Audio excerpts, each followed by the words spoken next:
ولا حنت معلتي صياف زيت وصو كاباي وصاي كالقوال كطمتن كمنن كم زي خلز امنو زنبرك ودي ايمو طليفه زرخبك وگن دمي ططو كسقع زبلني يدنج سلامتا ايرسعون فتوات خاتلتين كعب سلام مصاهم لو معلت حيزلكم زمصاهم مدب جما مدب انتاي تمخرون زبل حنت حفتي زحافت لي زانتا اي حيزلكم مصي انا كم تخل غزي ناي زحافتي زانتا امبيوم سوداخو حسابي ككافلاي نسخاتكمون زانت حفتنا سمعكم سوداخم كم تلمود حسابكمن مخركمن اب كومنت نخسفرلا اقديمه بتحتنا كلابوكم يفوتو نابزانا زحافتنا زانتا كبلكم لايك شير سبسكرايب مغباري ترسعو سناي مكتتال إذا نايز حفتنا زانتا كم زيات تبل سلام أبي مستقطعت أنا حفتهم مخرج لي نتهبون مخري بمجمرتا يمسكنكم تاريخي عارك لني كل تعامت سكبرنا أفتقراي إنها اللوا إنا تفاليتنا أنا سعود خوينة كابو نداول نيرنا كابو دحر عامت سعود مازيو مشوار كفال اللي إلوني جنزة بين برنا يفكروا يأمنوا إيا نير تجأني غاس إينا إنها تلك أحقلو لكان عاد بعدي مشوار تخفيلو راقو خوينو دويل لي من كفيل الكائليوس بعدي احليفهم اللي إلون كن ولدو تخاتاتيو كريموني كابتو زتلك أحقو شحريال سديدلو كودي لني إلوني كابو موبايلو كدانو نايور حمجان مليو زي حافر كاس فوتو سديدو لي أنا نزي تنكولني أي ألف ألفيو كلو إتا أنا زسدد كلو كم زدفو إتو أنا تجأني غا تلقي حس نسو كله مشوارو تخافيلو إنها اللوا أيو سداد اللي إلو نراقو سديدلو ولا يحاسو جن ألف ألفة فليت أي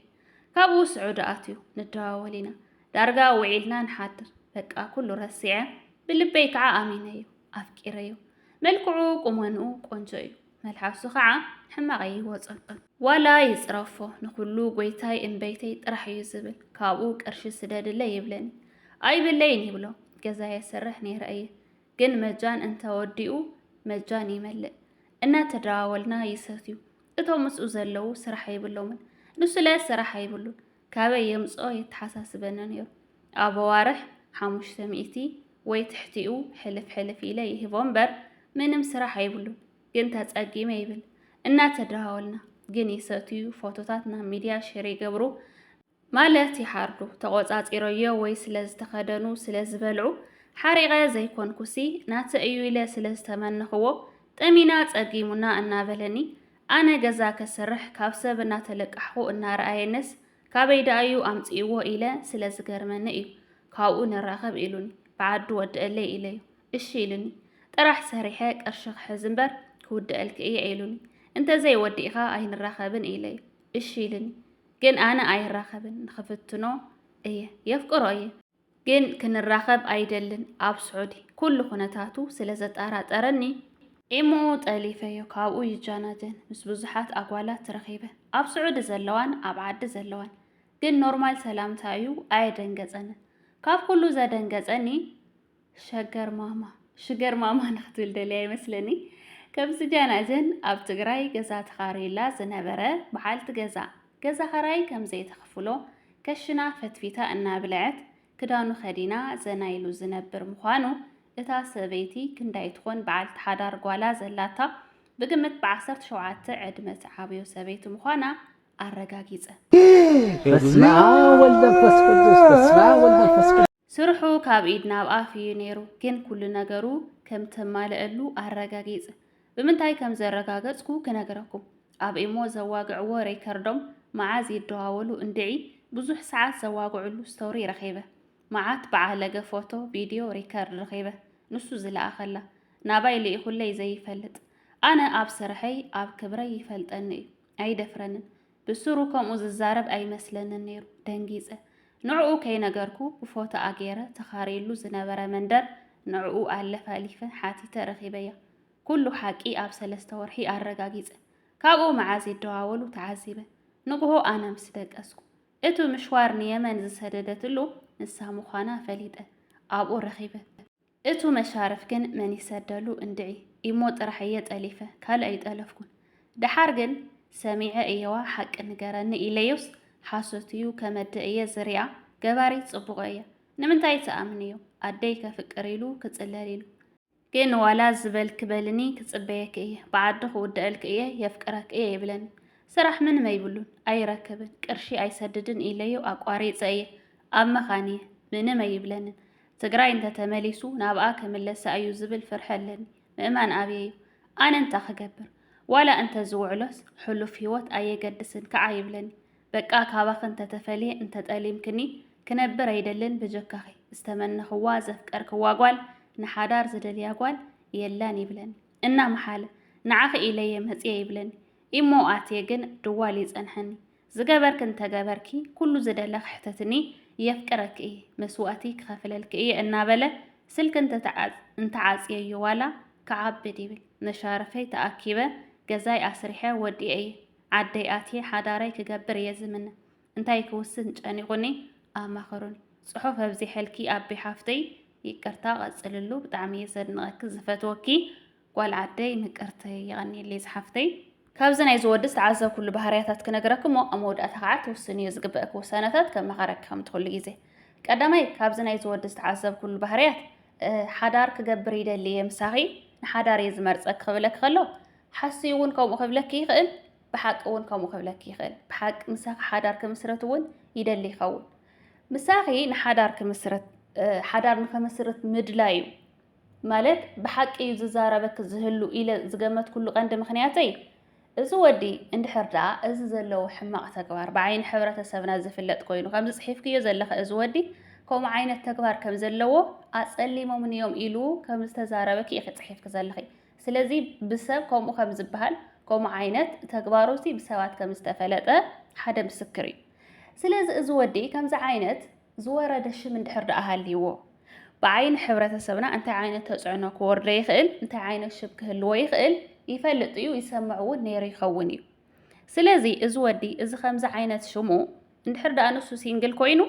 እንድሕር ደኣ ንሱ በዓል ሓዳር ኮይኑን ኣበይ እዩ ሰብ ሽሙ ብፅቡቅ ከልዕሎ ዝኽእል ወይ እቲ ዝኸዶ ዘሎ መንገዲ እቲ ዝገብሮ ዘሎ ተግባር ዋላ ንዓ ኣይግደፋ ኣብ ሓዳር እንድሕር ደኣ ኣትዩ በዓል ሓዳር እንድሕር ደኣ ኣትዩ ሰብ ከኣምኖ ከም ዝኽእል እቲ ሕማቕ ሽሙ እቲ ሕማቕ ተግባሩ እቲ ዝነበረ ተፅዕኖ ምሳኺ ሓዳር ክምስረት ከሎ እቲ ሓዳር ንሱ ክሽፍነሉ ከም ዝኽእል ብደስ ዝበሎ መንገዲ እናኣተወን እናወፀን እቲ ዝመስሪትዎ ዘሎ ኣነዋር ተግባር ክቕፅሎ ከም እንድሕር ደኣ ደልዩሲ ክቕፅሎ ከም ዝኾነ እቲ ሓዳር ንኩሉ ነውሩ ንኩሉ ሕማቕ ሽሙ ንኩሉ እቲ ዝወረደ ኣብ ልዕሊ ደቂ ሰባት ኣብ ልዕሊኡ ዘለዎም ኣረኣእያ ማዕረ ክንደይ ክቕየር ይኽእል ማዕረ ክንደይ ክሽፍነሉ ይኽእል ይፈልጥ እዩ ስለዚ ንሓዳር እንድሕር ደኣ ክመርፅ ኮይኑ እዚ ወዲ ከምኡ ዓይነት ባህርያት ዘለዋ ንኣብነት ምስክን ደቦኣ ዝኸውን ወዲ ብገንዘብ ብጥቕማ ጥቕሚ ኢላ ከምኡ ዓይነት ርክብ ዘለዋ ንኣብነት ሓደ 10 ኣዋልድ ዝቕይር ወዲ ከምኡ 10 ኣወዳት ትቕይር ጓል ንሓዳር ክመርፀ ይኽእል ብሓፈሻ እዚ ዘለካ ዓይነት ባህርያት እንድሕር ደኣ ናብ ሓዳር ኣቲኹም ምስኡ ንሱ ማዕረ ክንደይ ክጥቀም ከም ዝኽእል ይፈልጥ እዩ ጠንካራ ኢኺ ፅንዕቲ ኢኺ ዕላማኽን ክብርኽን ተቐድሚ ጓል ኣንስተይቲ ኢኺ ጥቕመኛ ስለ ዝኾነ ካብ ጥቕሚ ከዓ ጥቕመለክ እዩ ጥቕሚ ከዓ ክረኽበልክ እዩ መሻርፉ ትሰድሉ ኢኺ ገዛኽ ከም ዘለክ ይፈልጥ እዩ ሰሪሕክ እውን ገንዘብ ክትእክብ ኢኺ ስለዚ እቲ ዝለመዶ ጥቕሙ ክትከድንዮ ኢኺ ተብልዕዮ ኢኺ ጅቡኡ ክትመልኡሉ ኢኺ ስለዚ ካብ ጥቕሚ ካባኸ ይስእንን ካብ ባህርያት በቃ ኣድላይ ዝበሃል እቲ ናይ ትኽክለኛ ናይ ጓል ኣንስተይቲ ዝበሃል ባህርያት ኣለኪ ከም ፅሒፍክዮ ዘለኸ እንድሕር ኮንኪ እዚ ኩሉ እንድሕር ደኣ ኣረጋጊፁ እዚ ወዲ ምሳኺ ሓዳር ክምስረት ከሎ ንዓኺ ንሓዳር ክመርፀክ ከሎ ማዕረ ክንደይ ክጥቀም ከም ዝኽእል ተጠቃሚ ከም ዝኾነ ስለ ዝፈለጠ ንሓዳር እየ ዝደልየክ ዝብለክ ዘሎሲ ብልቡ እውን ክኸውን ይኽእል እዩ ንሱ ንዓኺ ንሓዳር ክመርፀክ ከሎ ተጠቃሚ ከም ዝኾነ ኣረጋጊፁ እዩ ዋላ እንተመረፀኪ ዋላ ብሓቂ እንተኾነ ንስኺ ኸ ምስ ዝወዲ ሓዳር እንድሕር ደኣ መስሪትኪ ሂወት እንድሕር ደኣ መስሪትኪ ትጥቀሚ ዲኺ ትጉዲኢ ንሱ መሪፅክ ከሎ ንስኻ ትመርፂ እየ ዲኺ ምፍቃርን ምምራፅን በበይኒ እዩ ኣብ ልዕሊኺ ቅንጣብ ተኣክል ፍቕሪ ዘይብሉ ወዲ ብትዘለክ ብዙሕ ነገር ክርዩ ንሓዳር መሪፅክ ማለት ኣፍቂርክ ማለት ኣይኮነን ስለዚ እዚ ወዲ ክመርፀክ ከሎ ክጥቀም እዩ ንስኺ ኸ ነዚ ወዲ ክትመርፅዮ ከለኸ ምስኡ ሓዳር ንኸስመስርቲ ኣካል ክንኸውን ትመርፅዮን ክትውስንን ከለኺ ትጥቀሚ ዶ እዩ ካልኣይ ሓሲቡ እውን ክዛረብኪ ይኽእል እዩ ዘበለኒ ሓደ መታለሊ ሰብ እንድሕር ደኣ ኮይኑ ሓደ ዝወረደ መንነት ዘለዎ ሰብ ወዲ ይኹን ጓል ዕላምኡ ከሳኽዕ እንድሕር ኮይኑ ናብ ሰባት ክቐርብ እንድሕር ኮይኑ ግዴታ ከኣምንዎ ብዝኽእሉ መንገዲ ከእምኖም ዘለዎ የፍቅረክ እየ ኢሉ ጥዑማት ቃላት እንተዘይደርዲሩልኪ እንተዘይምሒሉ እንተዘይጥሒሉ እንተዘይእሚንኪ ክትኣምንዮ ይትኽእልን ክትታለሉ ይትኽእልን ዕላምኡ ከሳኽዓ ይኽእልን ብዙሓት ኣብዚ መፅአን ዝበኽያ ከም ዘይነበረን ከምዚ ኮይኑ ረኺበዮ ዝብላ ኣነ ሓሳውየ ኣነ የታለክየ ኣነ ንከምዚ እየ ዝደልየክ እንድሕር ኢልወን ከኣምንኦም ከፍቅሮኦም ኣይኽእላን ስለዚ ግዴታ ንሰን ንከኣምንኦም ከእምን ዝኽእል ብዙሕ ኣሽሓት ሜላታት ክጥቀሙ ኣለዎም ስለዚ እዚ ወዲ ዋላ ኣሽሓት ቃላት ውዒሉ እንተሓደረ ዓመታት እንተፀንሐ ንሱ እንድሕር ደኣ ንዓኺ ከእምን ዝኽእል ሜላ ኮይኑ ክጥቀመሉ ግዴታ እዩ ዋላ ንሱ ኣይድለኺ ዋላ ንሱ ምሳኽ ሓዳር ክምስረት ከም ዘይደሊ እናፈለጠ እዚ ዝጥቀሞ ዘላ ቃላት እውን ክዛረበልኪ ይኽእል እዩ ሓፈሻ ካብዚ ናይ ዘፍቃሪኸ ባህርያ ዝተዓዘብክዎሲ ንጥቕሚ ኢሉስ ዋላ ናብ ገደል ክኣቱ ዝኽእል ዓይነት ወዲ ሰሪሕካ ናይ ምልዋጥ ናይ ወድነት ፅዒርካ ብርሃፅካ ዋላ እታ ዝነኣሰት ሳንቲም ኣብ ጁባኻ ጌርካ ናይ ምእታውን ናይ ምውፃእን እታ ዝነኣሰት ስራሕ ሰሪሕካ ዋላ ተፀባይነት ተፀይፍካ እታ ዝነኣሰት ዝወሓደት ገንዘብ ተኣማሚንካ ክትቅየር ከም ትኽእል ናይ ምፅዓር ባህሪ ዘይብሉ ናይ ወድነት ናይ ሓደ ሓላፍነታዊ ዝበሃል ሓው ናይ ሓደ ሓላፍነታዊ ዝበሃል ሰብኣይ ባህርያት ከም ዘይብሉ ጥቕመኛን ተፀባይን ከም ዝኾነ ሰሪሕካ ናይ ምፅዓር ብፃዕርካ ምዕባይ ባህርያት ዘይብሉ ነገር ግን ንተፀባይነት ነተመፅዋትነት ሲ ከም በቃ ከም ሓደ ቅዱስ ነገር ኣሜን ኢሉ ተቐቢሉ ምስኡ ተኣሳሲሩ ዝነብር ወዲ ከም ዝኾነ እየ ኣነ ተዓሲበ እዩ ኣይኮነን ድኽን ደዲኡ ትኸውን ብጥቕምን ብኸውዱን ክግዛእሲ ሓደ ትኽክለኛ ወዲ ካብ ሓንቲ ጓል ኣንስተይቲ ተመፅዋቲ ኮይኑ ተፀባይነትን ጥቕምን ኣሜን ኢሉ ተቐቢሉ ካብ ጓል ምፅባይ ማለት ከም በቃ ከም ቀሊል ነገር ገይሩ ክነብረ ይኽእል እንድሕር ደኣ እዚ ወዲ ሓሚሙ ንኣብነት ኣብ በረኻታት ስዑድ ብዙሓት ኣሕዋትና ተዝበልዕዋ ኸው ዝንዋዕሉ ሰሪሖም ክቕየሩ እናደለዩ ሰሪሖም ድራር ዕለቶም ክረኽቡ እናደለዩ ምስ ብዙሕ ፃዕሮም ምስ ብዙሕ ሕልሞም ስራሕ ስኢኖም መማረፅ ስኢኖም ተዝበልዕዋ ንዋዕሉ ስኢኖም ተፀጊሞም ዝነብሩ ኣለዉ ወረቐት ዘይብልካ ኮይንካ ኣብ ስዑድ ኣይኮነን ምስ ወረቐቶም ኣዋልድ ኮይነን ንዋዕሉ ኣብ ከመይ ኩነታት ኣላ ስዑድ ሕጂ ንፈልጥ ኢና ከም ኣብነት ኣብ ከምዚ ዓይነት ኩነታት ሃልዩ ሓደ ጠንካራ ሓደ ፃዕራም ወዲ ክትሕዘሎ ይትኽእል ምክንያቱ ፎቶ ኣይኮነን በቃ ኩነታት ተገዲድዎ እዩ ወይ ሓሚሙ እንተኮይኑ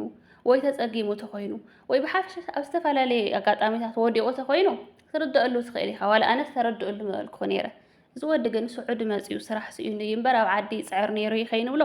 ኣብ ዓዲ እውን ተፀባይ ተመፅዋት እዩ ነይሩ ስለዚ ንስኺ ፅባሕ ንጎም እዚ ወዲ ሓዳር ክትገብሪ ከለኺ ክልተ ኣንሽቲ ኢኽና ሓደ ገዛ ክትነብራ ሓደ ንስኺ ተሰሪሕኺ ክትህብ እዮ እቲ ንሱ ዝሽከሞ ዝነበረ ሓላፍነት ንስኺ ተሸኪምኪ ንሱ ተፀባይ ንስኺ ወሃቢት ክትኮኒ ንሱ ተቐባሊ ይኸውን ከም ሰብኣይ ሰሪሑ ኣስቤዛ ገዙ ኢልኪ ንደቁ ዝኾነ ድራር ለይቲ ሒዙሎም ክኣቶ ይኽእል ንስኺ ተዘይሰሪሕኪ ንስኺ ተዘይሂብክዮ ዋላ ኣብ ዝተፈላለየ ኩነታት ሃልዩ ዋላ ኣብ ዝኾነ ፀገም ሃልየ ኣውዲቕኪ ይኽእል ናብ ከማኺ ክትህቦ ትኽእል ክትገብረሉ ትኽእል ካልእን ብዓብዩን ክገድፋ ይኽእልን እንተዝገድፋ ነይሩ ብሓቂ ተዘፍቅረክ ነይሩ ንዓኺ ልባዊ ፍቕሪ ኣብ ልዕሊክ ተዝህልዎ እዚ ሕሉፍ ሂወቱ በቃ ሕሉፍ ሂወተ ኢሉሲ ዋላ ተጣዒሱ ከም ዝገደፎ ዘእምን ነገር ክትርእየሉ ነይርኪ ግን ሕሉፍ ታሪኹ ጥራሕ ኣይነበረን ሕሉፍ ታሪኹ እውን እዩ ዝነብሮ ዘሎ ፅባሕ እውን ክነብሮ ከም ዝኽእል እዩ ዘርእየካ ምክንያቱ ንዓኺ ይሕስወኪ እዩ ዘሎ ግን ኩሉ ግዜ ኢሞ ክትኣትዊ ከም ዝተደዋወሉ ድማ ምስክር ይፀንሐክ ኣሎ ስለዚ ኩሉ ግዜ ፅባሕ እውን ኣብ ሓዳር ምስኣትኹም ገዲፈያ ኢሉ ንዓኺ ክሕደክ እዩ ግን እቲ ሂወት ክነብሮ እዩ ክገድፋ ይኽእል ካልእ ካባኺ ዝበለፀት ወይ ካብኣ ዝበለፀት ትረኽቦ እንድሕር ደኣ ረኺቡ ከም ዝኾነ ትኹን ከም ልማዱ ከዓ ኣውዲቕክ ከም ዝኸይድ ፍሉጥ እዩ ስለዚ እዚ ካበይ የምፅኦ ዝመሻርፍ ዝበልክዮ ንስኺ ኢሞስላ ጥራሕ ስለ ዝፀለፍክ እምበር ከም ፅሒፍክዮ ዘለኺ ይህልዎ ወይ ዞም ዕረኽቱ ይሕግዝዎ ይህብዎ ይኾኑ ምስኦም እንተስ ካብ ኣሕዋቶም እንተስ ብዝተፈላለየ ኣጋጣሚ ዝረኸብዎ ይሕግዝዎ ይኾኑ ምስኦም ተፀጊዑ ይነብር ይኸውን ወይ ከዓ ንስኺ ዘይትፈልጥዮ ብዙሕ ምሽጥራት ክህልዎ ይኽእል ኢሞ ስለ ዝጠለፍኪ ኢኺ እዚ ምሽጥር እዚ ረኺብክዮ ዘለኻ እምበር ብዙሕ ዘይትፈልጥዮ ምሽጥራት ክህልዎ ይኽእል ብሓፈሻ ብዓዲ ክትውዲ ኣይብልኽን ኣብ ስዑድ ክትራኸበዮ ኣይብልኽን እንድሕር ደኣ ካብዚ ዘለዎ ኣፀያፊ ተግባር ወፅዩ በቃ ንስሓ ኣትዩ ተጣዒሱ እንድሕር ደኣ ካብቲ ዘለዎ ቦታ ተላዒሉ ትኽክለኛ ወዲ ንክኸውን ዝፅዕር ኮይኑ እንድሕር ደኣ ሓደ ኢሉ ሀይሉ እንድሕር ደኣ ጀሚሩ ብቃላቱ ዘይኮነ ብተግባር እንድሕር ርኢኺ እንተተቐበልክዮ ሕሉፍ ሂወት እዩ ኢልኪ ፅቡቕ እንተዘይኮይኑ ምዝ ዘለዎ ኣነ ገዲፈየ ኣነ ከምዘይኮንኩን ኢሉ እናኻ ሓደ ምዝ ዘላተ ባህርያት እንድሕር ደኣ ተቐቢልክዮ ግን ፅባሕ ንግሆ እንታይ ዓይነት ሂወት ክህልወክ ከም ዝኽእል ኣብ ግምት እትዊ ተጠንቀቂ እየ ኣነ ዝብለክ ማለት እዩ ካልኦት እውን ከመኽርኹሞ ብምኽሮም ክትጥቀሚ ተስፋ ይገብር። ንሎም መዓልቲ ዝነበረትና ጸንሒት እዚኣ እያ ትመስል።